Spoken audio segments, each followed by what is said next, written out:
Good afternoon, students. So today I'm doing my Zoom Google Meet in order to do a live Google Meet in order for students to be able to interact with me, meet with me, and ask any questions that they may have in the course. So basically in this video, I'm just going to quickly go over the assignments that we're going to be doing for the latter half of English 101. So right now we're in week 4, and I'm really proud of how much work you've all done and that we're halfway through the class. So I'm going to go over week 4, 5, 6, 7, and 8 of what's left over of this class. And so in this class we learn how to write a 5-paragraph essay structure. We know that we put the thesis statement as the last sentence of the first paragraph and then the first sentence of the last paragraph. And we always make sure that our thesis statement has matching topic sentences and that we use APA in order to avoid plagiarism. So without further ado, I'm going to start sharing my screen in order to briefly go over the rest of this class.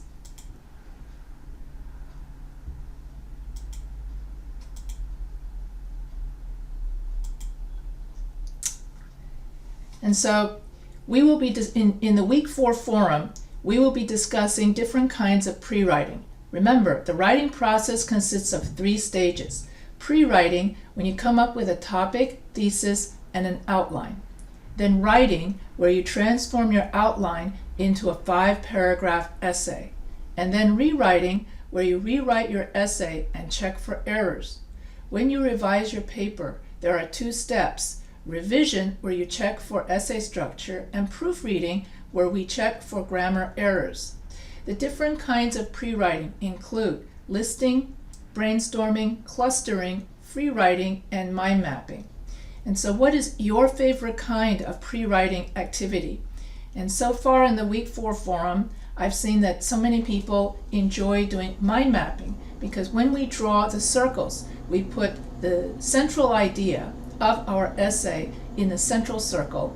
Then we place our reasons in the outer circles. In this way, we're able to visualize our paper before we write our outline.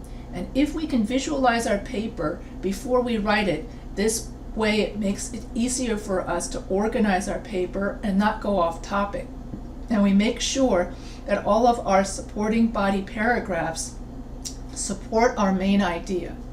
And so when we write an essay, we always have 5 paragraphs. We have an introduction paragraph where you have the hook, 5 background sentences, and then you have your thesis.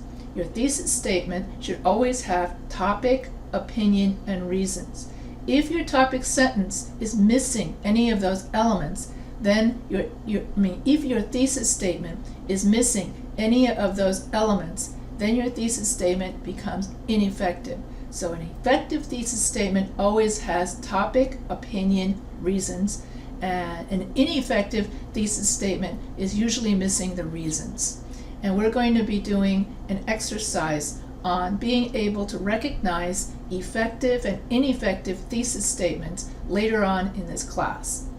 And so for this week, week 4, you're going to be writing or starting to write your week 4 persuasive essay. And so you can choose any topic you want from the procon.org website. And so a persuasive essay, which is going to be the second essay in this class, you will write an essay where you convince the reader of your point of view. You will be writing an outline for this paper. So for your week 4 persuasive essay part 1, you will be writing an outline of your paper. And so in your outline, you will include your introduction, your body paragraphs, your thesis statement, and your conclusion. So basically, it's similar to pre-writing, but except you write it all out in sentences. In pre-writing, you do brainstorming, you don't worry about grammar, and you write out your mind map. And then when you write your outline, that's also the latter half of pre-writing, where you write out what was in your mind map.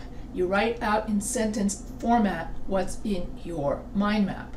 And so that way, when you get to a later week, that's when you write out your rough draft. So this week, you're just going to write an outline. And so here for your week 4 persuasive essay. And so when you do the second essay, it's going to follow the same writing process that your first essay followed.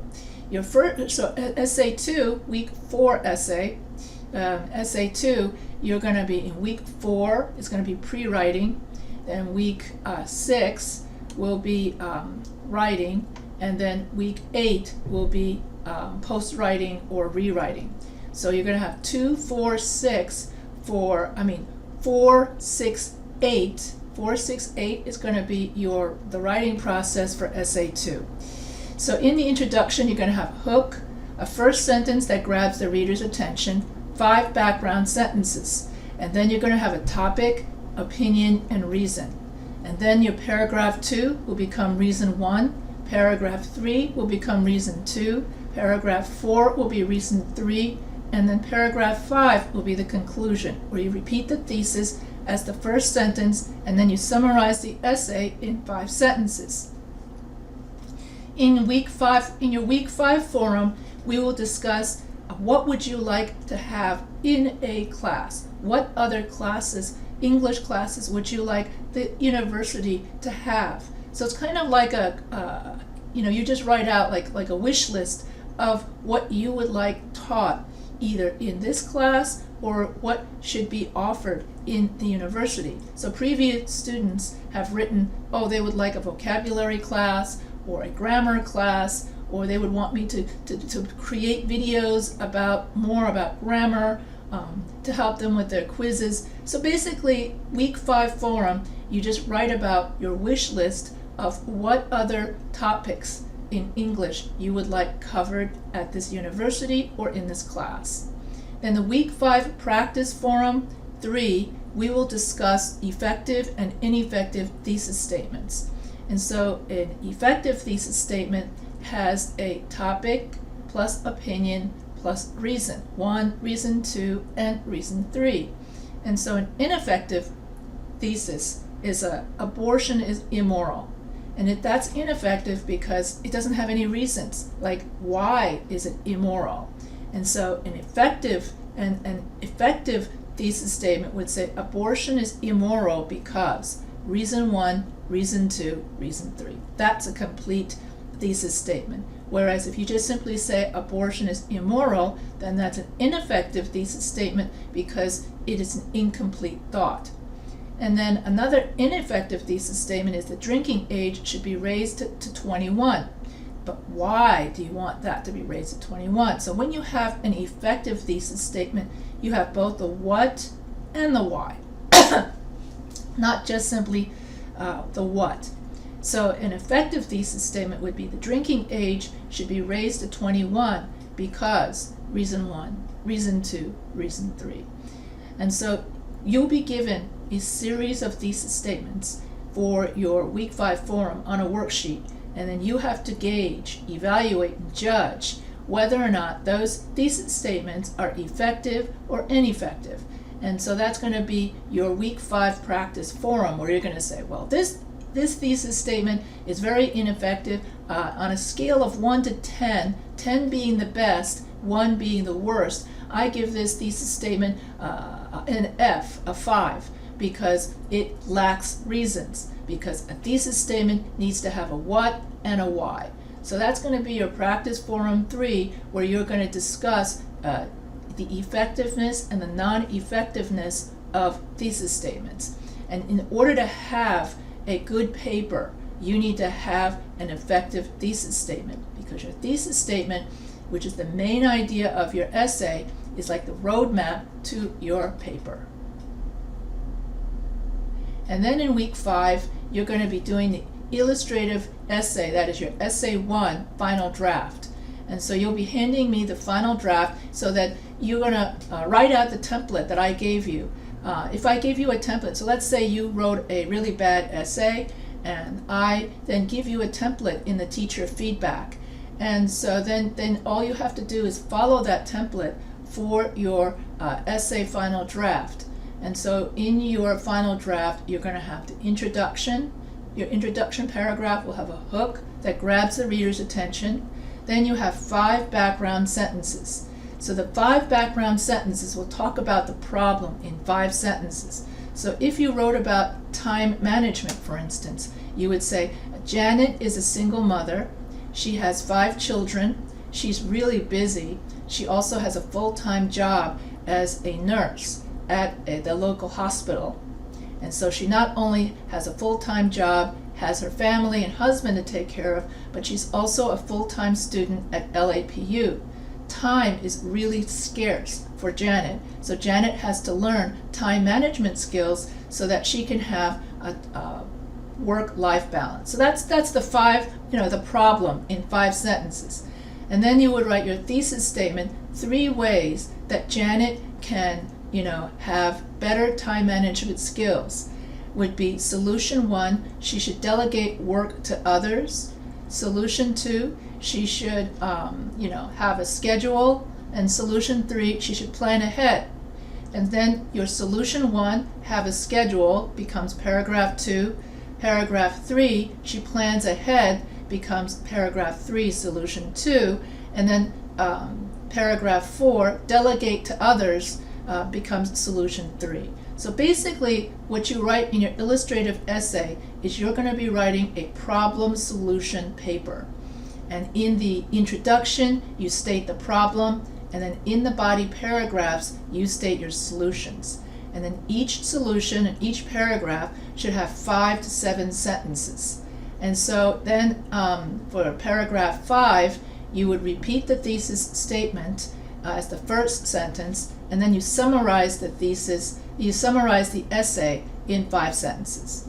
And so this is how you would write your illustrative problem solution essay. So if you're having problems coming up with a topic or writing your essay, then you're supposed to show up to this class, and then one by one I would go over your essay, I would go over your topic, and I would help you write your essay, and then you would ace the assignment if you show up for these live Google Meets. But as it is, you're going to watch this recording, and hopefully after watching this recording you'll be able to come up with a topic for your problem solution essay. And then for week 6, you will reflect upon, for the week 6 forum, you will reflect upon why you love to write. So you will be given an article with 12 famous writers write about why they love to write. And so you're going to choose one of those writers, and you're going to choose one of the quotations from one of those writers, and then you're going to write about why you love to write. And you're going to write about which writer you identify the most. And so I remember for the first class that I was teaching when I taught week 6 forum, I chose Gwendolyn Brooks. And Gwendolyn Brooks wrote, write about what you know. And so I said in my post, I said, you should always write about what you know. I agree with Gwendolyn Brooks because as an Asian American, I am very aware of what it is like to be Asian American in the United States and how mainstream America treats Asian Americans as the exotic other. In other words, Asian Americans are not treated as Americans. They're treated as always as foreigners. And that no matter how many generations an Asian American has been in the United States, because we have an Asian face, we're always seen as foreigners. So therefore, when I write stories about the Asian American experience, I am writing about what I know. And also Ray Bradbury also said, write about what you're familiar with, what you know. And so Ray Bradbury, who wrote a lot of great books like Something Wicked, This Way Comes, which is a great Halloween book to read for October. And Ray Bradbury was raised in the Midwest, and so his books reflect his Midwest upbringing. And so he wrote about what he knew. And so you would write about, so that's why out of all of the 12 writers, I chose write about what you know. Other students chose other writers. One writer said, writing is a discipline, and you have to make yourself practice writing every day. and I can't remember the name of that writer. And then students wrote about it takes self-discipline to write. Every day you've got to sit down in front of that computer and make the time to write, or write your diary, write a journal, write an article, or write in the forums, or write your papers. And so, and then yet another writer wrote how she writes for beauty, just for the purpose of writing. It's because of the beauty of writing, and to describe the beauty of nature. So those are the different reasons that different writers use as a motive for them to do their writing. And so in the Week 6 forum, we explore, why do we write, what motivates us to get up and get our, put our hands to the pen and write something. Okay, so it's meant to motivate you to write and find reasons to love writing. So that's the Week 6 forum.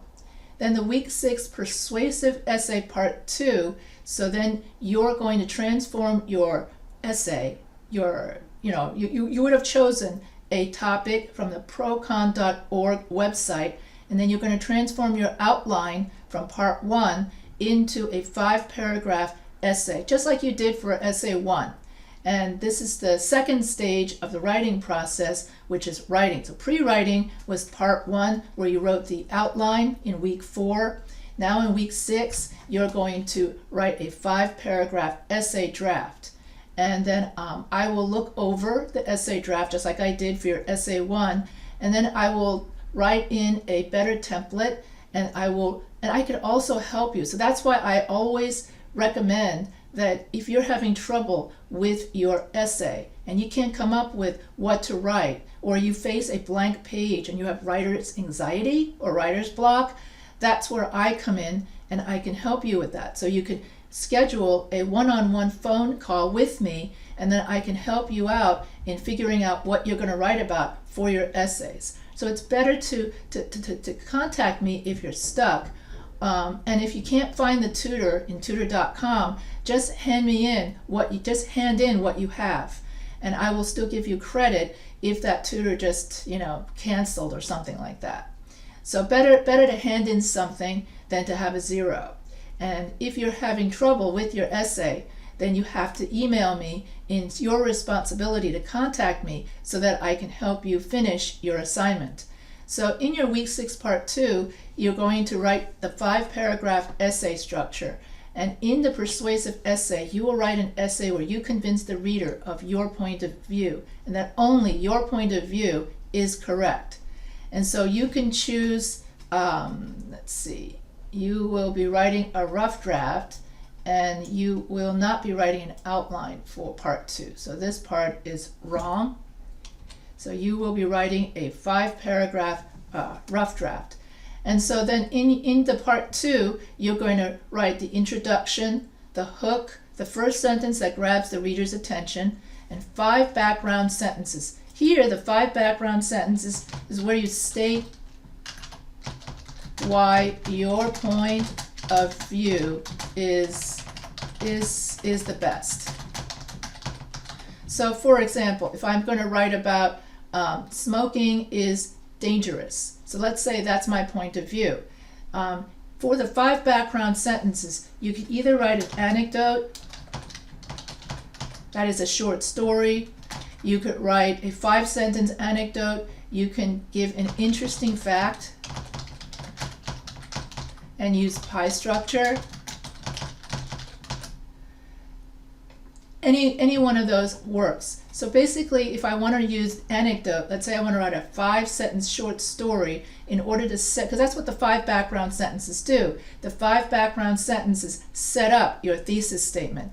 So you would write something like, Denise has been a smoker all her life.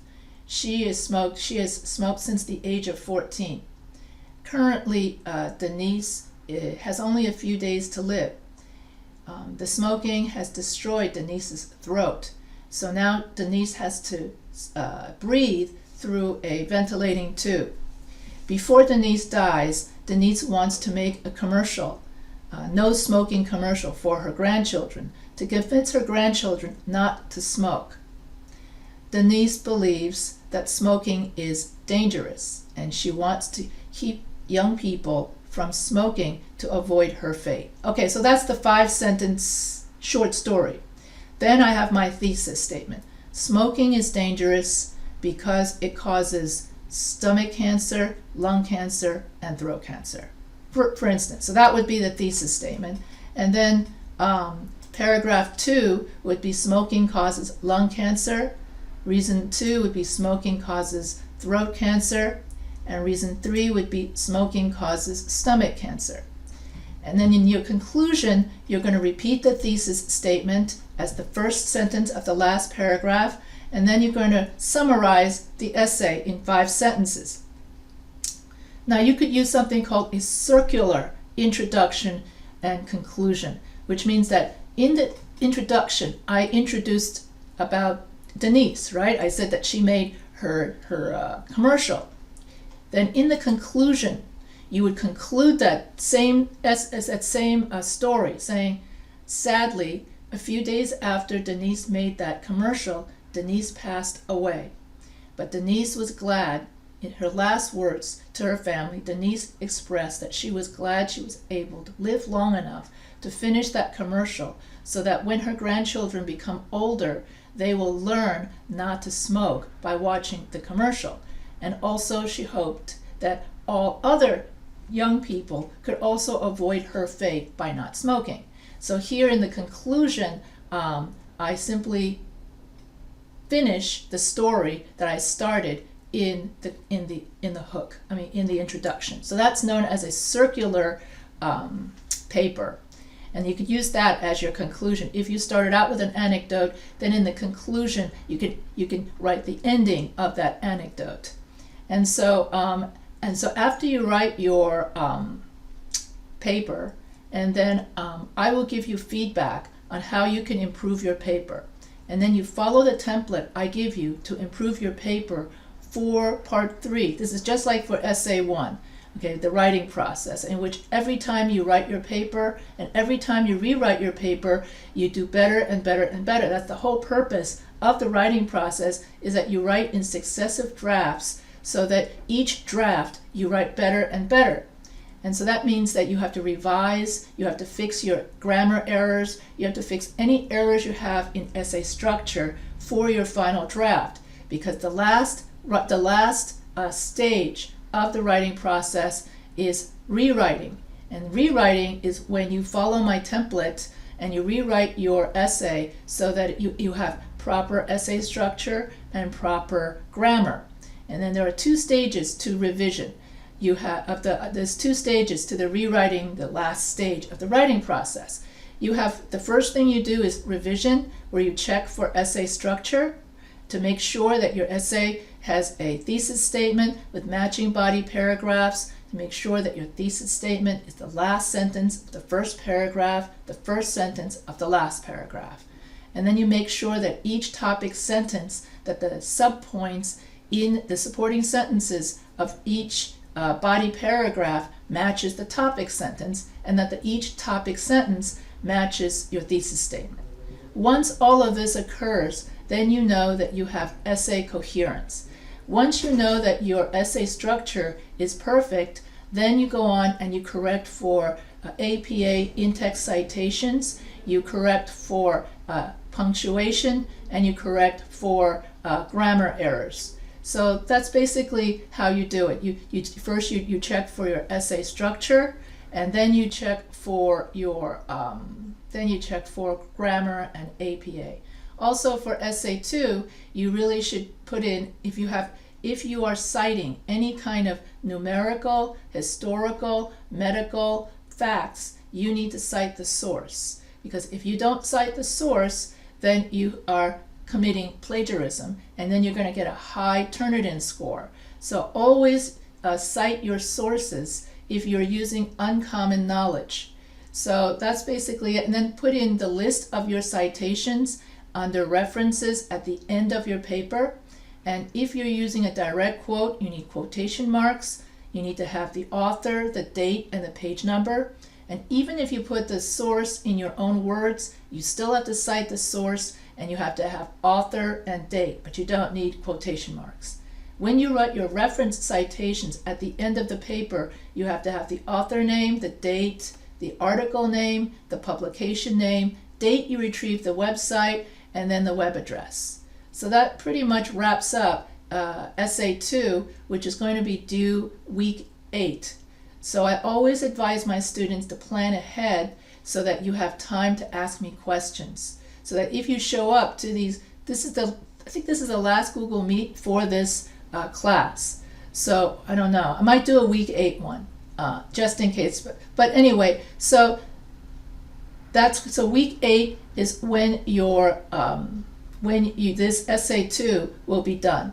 So in week 4 and 5, you're actually overlapping as you're starting persuasive essay, and then in week 5, you're finishing your illustrative essay. So week 4 and 5 is where you do the flip, where you're transitioning from your first essay into your second essay. And then you finish the first essay in week 5. In week 7, the week 7 forum, this is the diversity forum where we will discuss the importance of learning all sides of a person. We will listen to Adichie, where she speaks about the dangers of a single story. And when we hear only one single story about someone, that's when we form stereotypes of that person. So in order to learn about other people and other cultures, we need to hear the whole story, get to really know that person in order to avoid stereotypes. When we form stereotypes, that's when we just know somebody from afar. That's when we know someone superficially.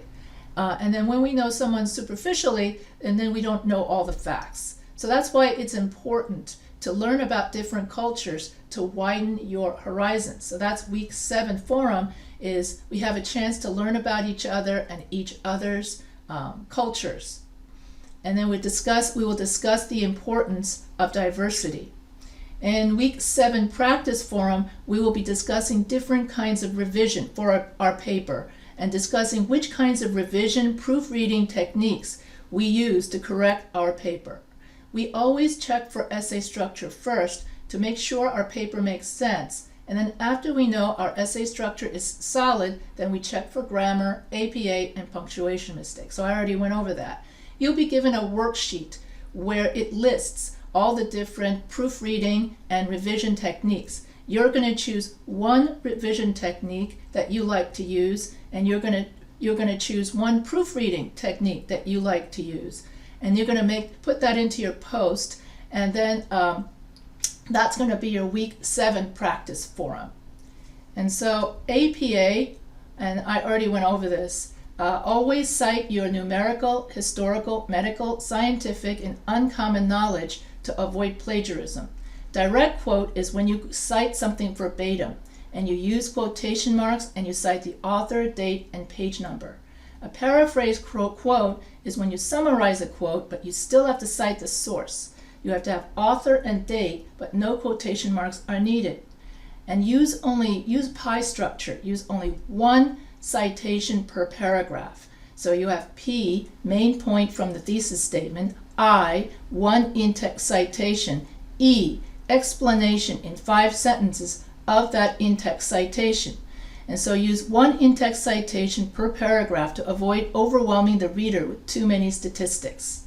The reference citation comes at the end of the paper after the last page, where you're going to put in the author name, the date, article name, publication, date you retrieved website, and web address. That's it. So this is a very simple class, and in week 8 you're simply going to reflect on what you learned in this class and what class you're going to take next, whether it be English 105, English 115, or another class outside of the English department, like Philosophy 204 or Bible class.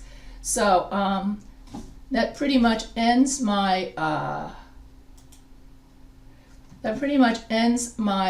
lecture on the English 101, and so I do hope that you have a good rest of today, and that you enjoyed this lecture and that it helps you with your assignments. If you're having trouble with any of your assignments and you have questions about your assignments, or you're stuck on an assignment, or you want to reopen a quiz to take a quiz that you missed, you can always email me anytime so that you can get your quiz and your late assignments done. And so we're at the halfway point of this class. So please get in all your assignments, and if you have any questions about any of the topics that I covered, you can always email me anytime.